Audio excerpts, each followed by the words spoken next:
যিহেতু আত্মনিৰ্ভৰ অসমৰ আজি এডভাৰটাইজমেণ্ট দিলে কালিৰ পৰা ট্ৰেইনিং হ'ব, অৰ্থাৎ ট্ৰেইনিঙৰ কাৰণে আপোনালোকে একনলেজমেণ্ট নাম্বাৰখন আৰু লগতে পান কাৰ্ডখন প্ৰয়োজন হ'ব। আৰু বহুতে সুধি আছে যে একনলেজমেণ্ট নাম্বাৰ আমি কেনেকৈ উলিয়াম। এতিয়া আপোনালোকে আত্মনিৰ্ভৰ অসমৰ অফিচিয়েল ৱেবছাইটত যাব লাগিব। ইয়াত আপোনালোকে আহিব আত্মনিৰ্ভৰ অসম বুলি মাৰিলে গুগলত এনেকৈ দৰে চাৰ্চ কৰিলে আপোনালোকে তাৰ অফিচিয়েল ৱেবছাইটত এনেকৈ যাব পাৰিব। আৰু ইয়াত গৈ আপোনালোকে আপোনালোকৰ নিজৰ মোবাইল নম্বৰটো লগতে পাছৱৰ্ডটো যদি আপোনালোকে নাজানে, আপোনাৰ ইয়াত OTP অপশ্যনো আছে। আৰু ইয়াত আপোনালোকে এইদৰে পাছৱৰ্ড দিব পাৰে, ইয়াত OTP দিব পাৰিব। আৰু OTP দি কেপচাৰ বহাই নিজৰ একাউণ্টটো লগ ইন কৰি লওক।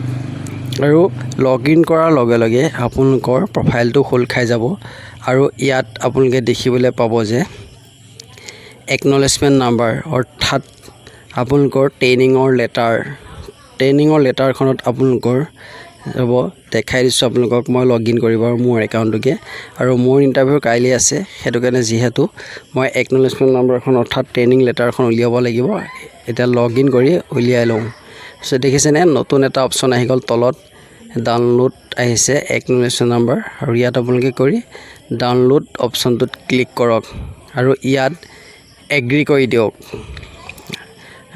এগ্ৰি কৰাৰ লগতে আপোনাৰ এনেদৰে একনলেজমেণ্ট নাম্বাৰখন ওলাই যাব। লগতে আপোনালোকে এনেদৰে প্ৰিণ্ট কৰি ল'ব পাৰিব।